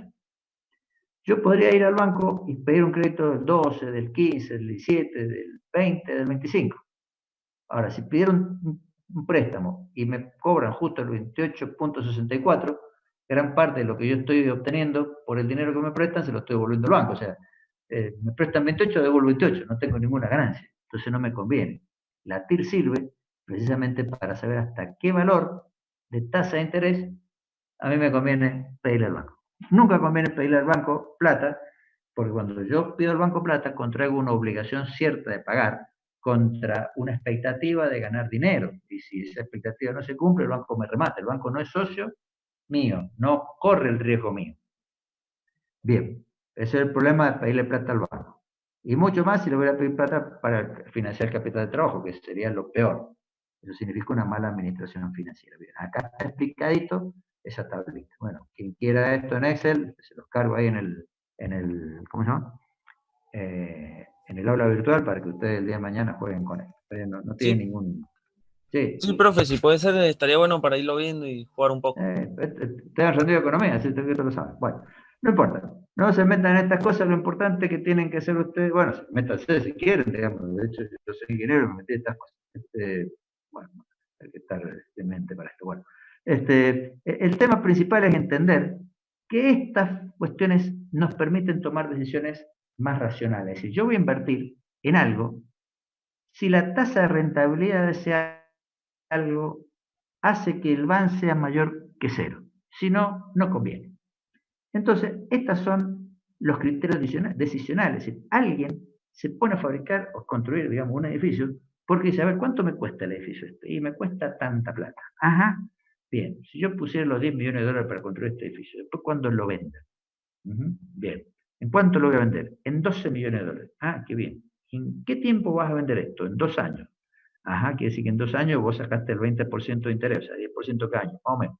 Bueno, no me cierre el negocio, porque con esa guita la puedo meter en 15% en otra cosa. Así se piensan los negocios. Y se tardan 2 minutos en resolverlo. El resto es, bueno, sí, cierre el negocio, ganamos 50%, contrate igual. Contrate un ingeniero que calcule, contrate otro que construya, contrate el otro que vaya del inmobiliario, bueno. A ver, mi negocio no es construir, mi negocio es poner la guita y sacar más guita. Así es fácil. Y nosotros jugamos con que calculamos y nos tienen entretenidos con esas cosas. Bien. No está mal, pero es así. Ahora, si yo trabajo en el sector público, bueno, es lo mismo. Bueno, le fui a pedir fondo al Banco Interamericano de Desarrollo para hacer un puente, un quinto puente o sexto puente sobre el canal Cacique Guaymallén. Ajá, que una la calle Mitre directamente con el acceso norte, para que los tipos no tengan que dar la vuelta por la rotonda del avión. Ah, qué bonito. ¿Cuánto cuesta esa obra? Cuesta 5 millones de dólares. Buenísimo. Todas las empresas quieren entrar ahí. Está bien, algunos ganará plata porque van a ganar plata. Pero ¿y el Estado? Digo, ¿para qué? ¿Cuál es el beneficio de eso? A ver, mirámoslo en términos de un beneficio, un ahorro de costo, lo que sea. Bueno, eso. ¿Compensa los 5 millones de dólares la tasa que tengo que devolver yo después la guita? ¿Por qué no invertimos en salud? ¿Por qué no invertimos en otra cosa? Bueno, por supuesto que los muchachos del Ministerio de Obras Públicas van a estar todos chochos haciendo la obra, pues son todos ingenieros. Pero lo de salud, digamos, bueno, en definitiva, de los dos lados hay economistas, entonces los vagos se ponen de acuerdo y terminan decidiendo los economistas y no los ingenieros. ¿Por qué? Porque no saben estas cositas. Y es tonto esto, pero bueno, no lo sabemos. Tenemos que aplicar. Bueno, finalmente, lo que les quiero, vamos a la pregunta de control. Bien. ¿A qué se denomina técnica de inversión? Perdón, ¿a qué se denomina técnicamente inversión y en qué activos se puede invertir y para qué? Bueno, ¿qué es la inversión? Lo hemos visto en la primera mira, es una posposición del consumo contra la esperanza de un mayor futuro, contra la esperanza de un mayor consumo en el futuro. Bien, o sea, un sacrificio presente. ¿En qué se puede invertir? Y acá en esto, en activos fijos, en instalaciones, inmuebles, stock de trabajo, etcétera, etcétera. Y estas son las razones para invertir. Fantástico. Bueno, muy bien. Vamos a la segunda preguntita. Perdonen que ande así con la ruedita, pero no son tantas. ¿De dónde puede provenir el financiamiento y cómo pueden compararse las fuentes de financiamiento? Bueno, ¿a dónde puedo sacar plata para un proyecto que se me ocurre? O para una iniciativa, para lo que fuera. Bueno, evidentemente el dinero puede provenir de un inversor, de alquilar activos que tengo, de realizar un activo, de retener utilidades en el caso de una empresa, de emitir títulos o de nuevo aporte de los socios. Cuando uno está en el sector público, lo primero que hace el ministro de Economía, ¿de dónde voy a ir a buscar guita para las cosas que se le ocurre al intendente o al gobernador? Total, después la gilada paga. Disculpen, pero es así. Bien. O si no, fuentes externas. Sí, estas fuentes externas siempre nos van a hacer un contrato con 400.000 abogados, con fuero en los lugares donde son amigos los jueces, de manera que si nosotros no cumplimos, nos sacan hasta último peso. No crean que esto es mentira, pasó con los fondos buitres. Los fondos buitres le debíamos una cantidad de plata, cuando subió el gobierno de Macri, lo primero que hizo fue arreglar con los fondos buitres, porque los tipos lo apretaron, le dijeron, mira, pusimos plata para tu compañía, qué sé yo, bla, bla, bla, ahora nos pagan. ¿Y dónde saco los plata? No sé, primo tuyo. siempre te van a apretar. O sea, estos muchachos que están acá, digamos, están de traje, bien bonitos, pero si no cumplís, te rematan, ¿verdad? Fuiste. Esto es así. Bien, perdónenme que se los cuente así crudamente, pero así, o sea, que tratan de escaparle a eso. Bien, ¿qué es? ¿Cómo se determina y por qué es importante saber el costo del capital propio? Bueno, ¿qué es el capital propio? El costo del capital propio. Es eso, digamos. Básicamente, ¿cuál es la mejor alternativa de inversión a la que yo renuncio por poner la guita en otro disparate de mi socio? Bien, eso es lo que me cuesta, es lo que dejaría de ganar por hacerle caso a invertir en lo que quiere mi socio y no en lo que podemos, que ya sabemos que nos da un determinado porcentaje que sabemos que eso es más o menos cierto. Ese es el costo del capital propio. Perdón. Todo proyecto lo voy a comparar contra esa tasa mínima atractiva de retorno. Ustedes tienen ahí en el área, en uno de los videitos de finanzas, creo que el segundo, tienen muy bien explicado esto por los chicos de la Facultad de Ciencias Económicas de la Universidad Nacional de Córdoba, el costo del capital propio, cuando uno va a invertir en algo que es propio de su rubro, o cuando uno va a invertir en algo diferente de su rubro. Ahí hablan de una beta. Esa beta es, la beta es la dispersión en un mercado de capitales.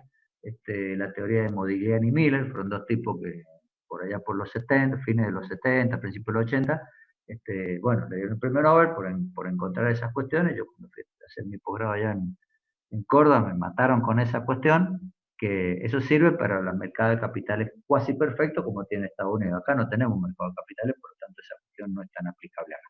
Pero, digamos, hay que saber. Por lo menos si te hablan de la teoría beta, vos decís Modigliani y Miller. Modigliani fue un pintor, pero este es otro Modigliani. Decirle sí, es una forma de evaluar el costo del capital cuando vos invertís en cosas que no son de tu rubro. Ah, qué bien, dice, ¿sabe? Lo hago de economía, de ingeniería. Sí, sí, usted diga, sí, pero señor ingeniero, bueno, listo. Con eso me ayudan a mi ego. Gracias. Bueno, sigamos, vamos a lo esencial. ¿Por qué es importante? Porque contra ese valor de costo alternativo vas a comparar tu inversión. En un proyecto, ¿cuál es la condición para calificar de óptimo? Me faltó el acento, a un financiamiento. Muy fácil. El financiamiento óptimo es aquel que maximiza el banco. O sea, yo voy a calcular el valor actual neto de todo mi proyecto para distintas estructuras de financiamiento. ¿Y cuál es la mejor? El que me hace máximo el banco. Así de fácil. No crean que esto del BAN es una pavada. Digamos, con el BAN se calcula la altura óptima de una presa. Seguramente lo han estudiado ustedes. Bien, porque es la que maximiza los beneficios futuros de lo que tenés ahí embalsado, que es agua.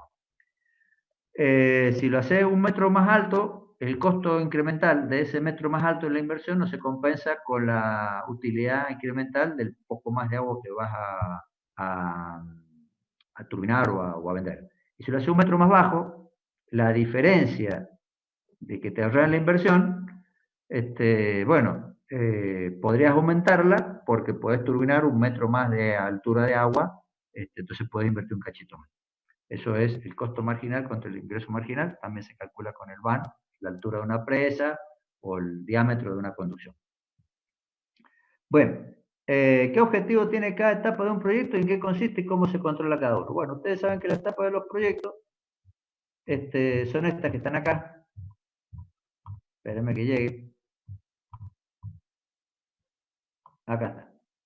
No, esta. Disculpa. A ver cuál era. Acá. La primera etapa es hacer los estudios que fundamentan la toma de decisiones. ¿Cuál es el objetivo de esta etapa? Transformar una idea general en una idea materializable. Porque a veces le llamamos anteproyecto. ¿Para qué? ¿Cuál es el objetivo de esta etapa? Toma una decisión. ¿Sobre qué? Sobre si se acepta o se rechaza un proyecto. ¿Cómo se controla? Muy fácil. Con el presupuesto. Yo tengo un presupuesto de gastos para hacer esto y no gastaría más en hacer estos estudios que la máxima pérdida que podría tener si no hiciera los estudios. Bien. La etapa que sigue, la ejecución de un proyecto. ¿Qué es? Y tomar la idea materializable y materializarla. Que muchas veces implica una etapa constructiva, montaje de una construcción de algo, qué sé yo, la creación jurídica de una entidad, lo que fuera. Bien, ¿cuál es el objetivo? Dejar las instalaciones listas para empezar a producir o prestar el servicio. ¿Cómo se controla? El presupuesto de obra. La cotización, lo que me cotizaron. Listo, chao. Si se pasaron de eso, el tiempo, los plazos, etc. Y, bueno, las condiciones técnicas, por supuesto. La etapa que sigue, la operación. ¿Cuál es el objetivo? El objetivo de la etapa de operación es producir o prestar los bienes, prestar los servicios o producir los bienes que, ¿dónde está? Acá está, que supongo yo, ya he estudiado, que permiten satisfacer esta demanda por la cual se generó la idea. Bien, y acá, bueno, en esta etapa, ¿cómo se controla? Bueno, se controla muy fácil. Se controla con la curva de venta contra la curva de costos, la curva de ingresos contra la curva de egresos. Cuando digo se controla con la curva de ventas, es la curva de ventas reales contra la curva de ventas que en su momento se planificó durante la etapa de formulación. Si las ventas reales son como las ventas estimadas en la etapa de formulación y los costos reales son parecidos a los costos que se estimaron en la etapa de los estudios, bueno, entonces tengo la utilidad prevista o esperada de los estudios y bueno, listo, entonces eso anda bien. Bien, esas son las 3 etapas importantes. Vamos.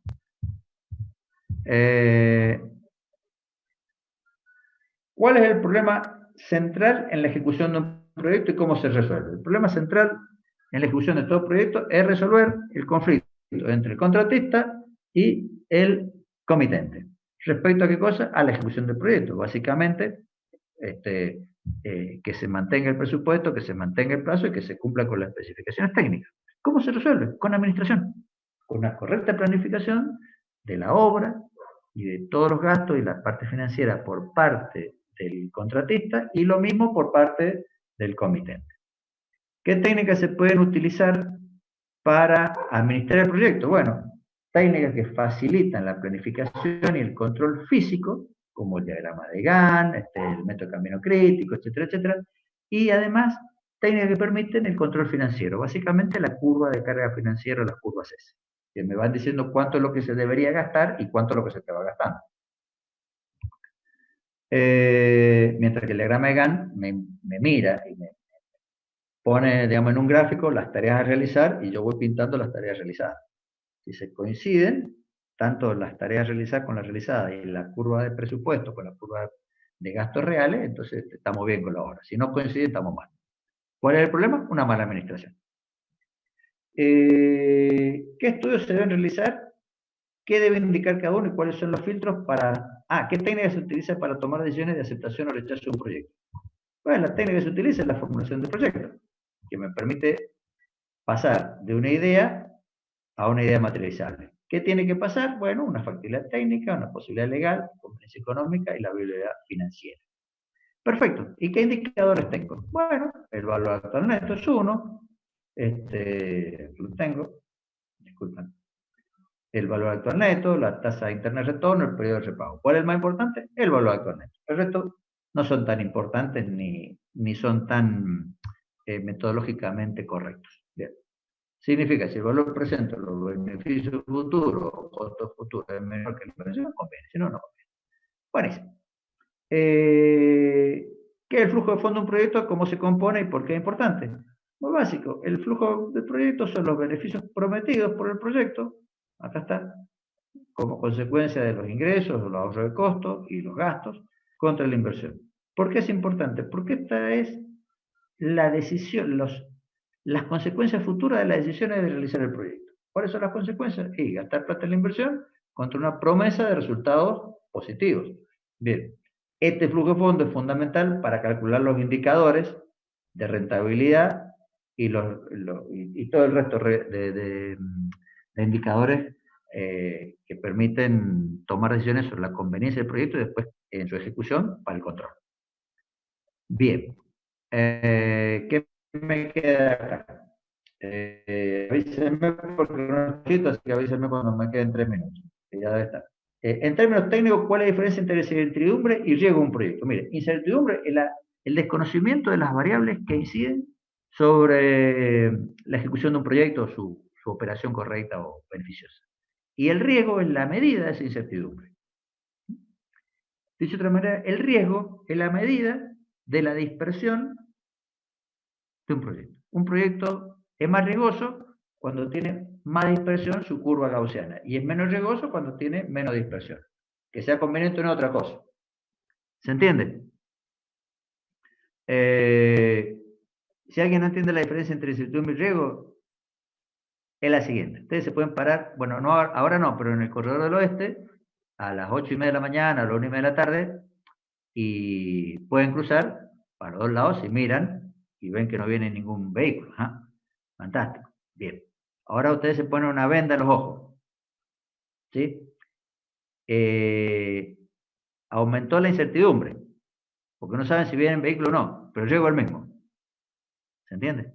Entonces, la incertidumbre es la medida de ese riesgo, en términos probabilísticos. ¿Cómo impacta la inflación o un contexto de incertidumbre a los proyectos de inversión? Buenísima pregunta, que creo que alguien me hizo hace un rato.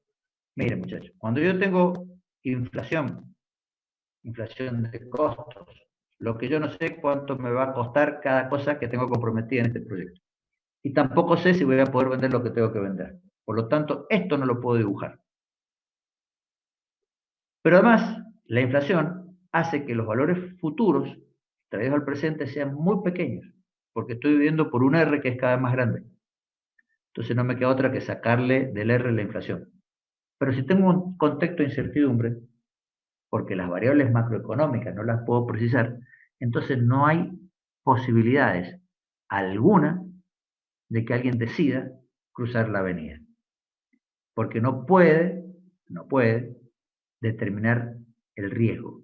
¿Por qué no puede determinar el riesgo? Porque el riesgo se determina en condiciones probabilísticas. Ahora, eso implica que tengo cierta certidumbre. Pero si no tengo ninguna certidumbre, entonces no pienso poner un peso en ninguna fábrica, máquina o locura comercial, porque evidentemente lo que estaría haciendo es cruzar la avenida con los ojos cerrados. Entonces, es determinante que los escenarios futuros, a través de las políticas económicas, macroeconómicas, los acuerdos internacionales, de alguna manera tengan cierta probabilidad de ocurrencia para enfrentar procesos de inversión públicos o privados con alguna, digamos, razonable expectativa de que vayan bien, porque si no los inversores corren a refugiarse en activos